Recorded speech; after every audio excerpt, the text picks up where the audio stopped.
Hello mga Mars! Welcome back to my channel, Karen Scope Station here. Kahapon ay may event ang Asian Creative Awards na kung saan ay dumalo ang mag-inang Arjo Atayde and Sylvia Sanchez. Kung matatandaan po natin ay 2 beses po nanalo ng awards, Best Actor Award si Arjo Atayde, Asian Academy Creative Awards. Ayun.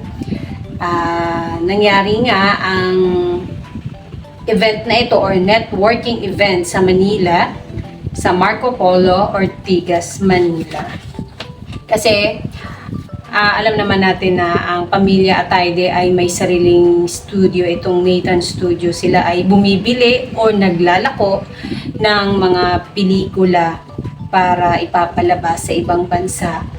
Tulad na lang nung Topak na ilang beses na rin na nominate dito si Arjo Atayde sa pelikulang ito. Ito ay naipalabas na sa ilang bansa, mga Mars. At ayon nga kay Ma'am Sylvia Sanchez, sa panayam sa kanya, ginawa niya ang studio na ito para sa kanyang mga anak. Ngunit siya lang ang nag-umpisa, pero itong studio na to, itong Nathan Studio na to ay para sa kanyang mga anak. Kung bakit Nathan Studio, kung bakit Nathan Studio ang ipinangalan nila sa kanilang studio, ano daw po, ito ay isang street sa kanila sa Manila. Quezon City, tama ba ako? And gusto na rin isama ni Ma'am Sylvia Sanchez sa ganitong klaseng business nila sina Zanjo and Maine Mendoza, kasi asawa ito ng kanilang mga anak, dahil ang mga COO, CEO or owner nito ay mga anak ni Ma'am Sylvia Sanchez. Kaya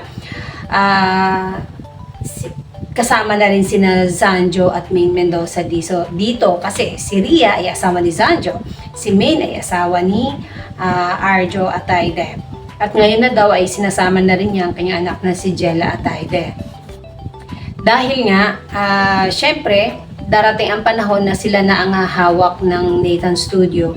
Kasi dyan, mga panahon ng mga kabataan ngayon, kung ano ang patok na pelikula, yun daw ang gagawin nila. At isinare pa ni Ma'am Sylvia Sanchez na napakagaling daw talaga ng utak ni Maine Mendoza, napakatalino. Marami siyang sinasabi daw sa pag nagmi-meeting sila, mga magagandang isinishare ni Maine Mendoza, kaya bilib na bilib daw talaga siya sa utak ni Maine Mendoza. At kung sakali nga daw na magkakaroon na nga ng anak sina Arjo and Maine or si